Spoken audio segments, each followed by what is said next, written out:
ረመዳንን አላህ በዓመት አንዴ ለአንድ ወር ያመጣውና ለጊዜ ቫልዩ እንድንሰጥ ያደርገናል።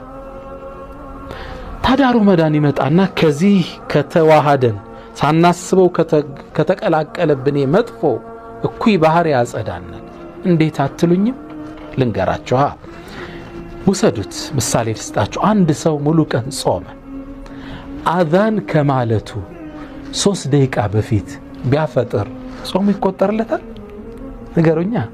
አይቆጠርለትም ነው የሁላችሁ መልስ።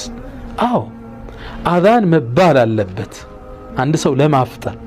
ስለዚህ 3 ደቂቃ ዋጋ አላት ማለት ነው አይደል? አንድ ሰው ጾሟል አልጾመም ለማስባል 3 ደቂቃ ሚዛን ላይ ልትቀርብ ነው ማለት ነው። ኖ ከአዛን 3 ደቂቃ ፊት ነው ያፈጠርክ ጾም ተበላሽቷል እንለው። ይሄ ሰው ህይወቱስ ምንን ያዳብራል? ምንን ያዳብራል? ወንድሞቼ ለ3 ደቂቃ ቫልዩ መስጠት ይጀምራል።